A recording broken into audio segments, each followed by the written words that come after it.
안녕하십니까, 사우정입니다. 저에게 손금을 해석하는 일은 한 인간의 성격과 됨됨이를 살펴보고 손금과 운명이 일치하는지 살펴보는 취미 생활이며 저만의 즐거움이기도 합니다. 이 즐거움을 타인들과 함께 나누는 것도 나쁘지 않다고 생각되어 얕은 지식이나마 개인적인 사견을 전제로 유튜브에 게재를 해보고 있습니다. 연간 수익은 형편없지만 순수한 동기로 시작한 일이기에 구독자분들에게 도움이 되길 바랍니다.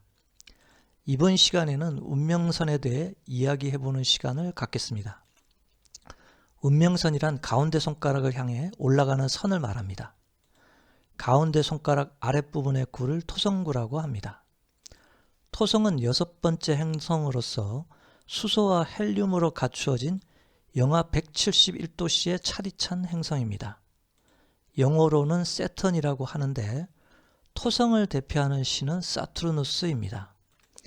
그는 아버지 우라노스의 성기를 자르고 멀리 추방을 시켰지만 자신도 똑같이 아들들에게 복수를 당할까 두려워 그의 부인 레아가 자식들을 낳는 즉시 잡아먹었습니다. 고통에 시달린 레아는 제우스만은 살리고자 돌을 강보에 싸서 삼키게 하여 사투르누스를 속였습니다. 이후 사투르누스는 장성한 제우스와의 전쟁에서 패하여 대지로 쫓겨난 후 농업의 신이 되었습니다. 토성구는 이런 유래와 느낌이 숨어있는 구입니다. 이러한 구는 어둡고도 차디찬 외로운 길을 의미하고 홀로이 헤쳐나가야 하는 투쟁을 뜻하고 직업을 통해 재산을 축적한다는 의미도 함께 있기 때문에 이런 토성구에 수직으로 올라선 선이 보인다면 스스로의 생계나 업적을 위해 일을 도모하려는 의지와 성과를 의미하는 선으로 해석할 수 있겠습니다. 그러면 어떤 방식으로 자신의 일에서 업적을 남길 수 있는지 오늘은 6가지 형태의 운명선을 해석해 보도록 하겠습니다.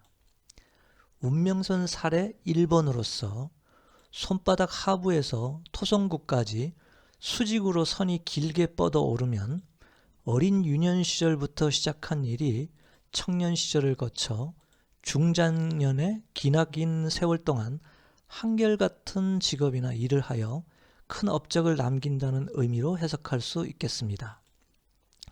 뚜렷한 주관이나 큰 뜻을 가지고 평생을 일관되게 삶을 살았던 사람들은 오랜 기간 사회에 관여하여 일 중심의 삶을 살면서 성공에 대한 강한 집착을 보이는 사람들입니다. 2차 세계대전을 일으킨 히틀러는 그릇된 민족사관을 일관되게 주장하면서 살았던 독재자로서 기나긴 운명선이 있습니다. 일본을 평정한 도요토미 히데요시는 끊임없는 정복 욕구를 가진 인물인데 운명선이 중지 끝까지 올라갑니다. 인도의 가난한 자와 약자를 위해 일생을 바쳤던 마더 테레사의 양손의 운명선도 중지 끝까지 올라갑니다. 선악의 구분 없이 죽어서도 이름을 남기는 운명선이라고 할 수 있습니다. 운명선 사례 2번째로서 대략 손바닥 중심부나 약간 아래에서 시작된 운명선은 일 중심의 생활 방식과 적극적인 사회 참여로 중년 이후 갑작스러운 이벤트나 업적을 남기는 사람들이 길지는 않지만 선명한 운명선을 가지고 있습니다. 특히 사업성과 연결된 운명선이 이런 형태라면 일을 통해 커다란 업적이나 성공을 할 수 있는 운명선인데 코코 샤넬의 운명선을 보면 사회적 참여와 일을 통해 큰 업적을 남겼다는 걸 알 수 있습니다. 그런데 말입니다.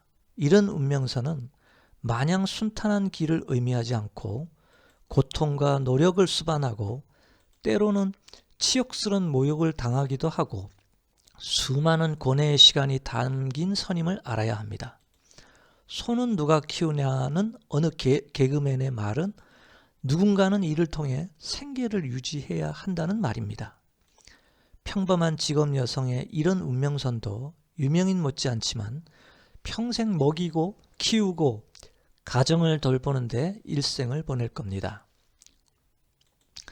그러므로 업적의 크기를 떠나 평생 힘들게 소를 키워야 할 운명입니다.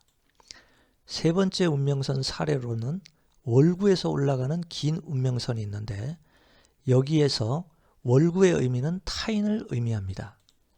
자신의 철학과 신념이 타인들로부터 지지와 사랑을 받아가면서 성장해 나간다는 의미의 운명선입니다.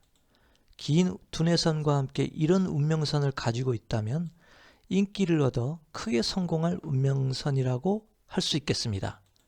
그래서 이런 운명선을 인기 운명선이라고 합니다. 대표적인 인물을 꼽자면 긍정의 철학으로 대통령이 된 프랭클린 루즈벨트입니다. 그런데 말입니다. 이런 인기 운명선을 가진 사람들은 두 부류로 나눕니다.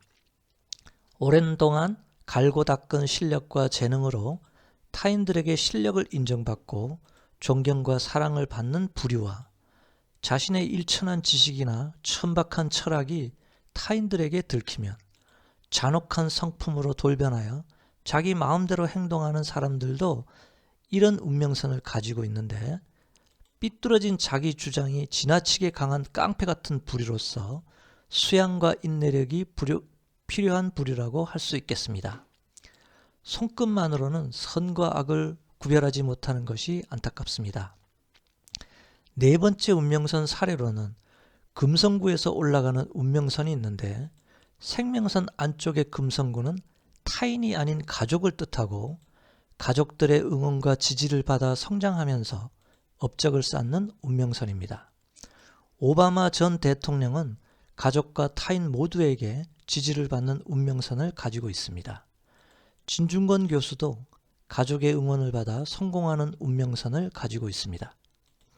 다섯 번째 운명선 사례로는 생명선에서 올라가는 운명선이 있는데 이 운명선은 세상 천지에 자신을 도와줄 인연 하나 없고 오직 자신의 몸뚱아리와 실력만으로 굳세게 밀고 나가 장애물을 걷어내고 자신이 맡은 직업에서 최고의 자리에 앉게 되는 운명선이라고 할 수 있습니다.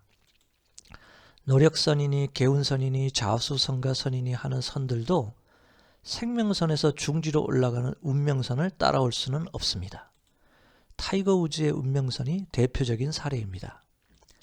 여섯 번째 운명선 사례로는 제1화성구에서 올라가는 운명선이 있는데 일명 화성환이라고 불리우는 운명선입니다. 인간사는 언제나 경쟁사회입니다. 이런 격렬한 투쟁사에서 승리하는 운명선이 이런 화성환 운명선이라고 할 수 있습니다. 이런 운명선을 가진 사람은 기나긴 싸움에서도 결국에는 승리하는 선이 바로 화성환이라고 할 수 있겠습니다. 실전에서의 운명선은 이 외에도 다양하게 많지만 이에 대한 내용은 다음 기회에 해보기로 하겠습니다. 제 이야기가 도움이 되셨다면 구독을 부탁드리면서 다음 시간에 또 다른 주제로 뵙겠습니다. 감사합니다.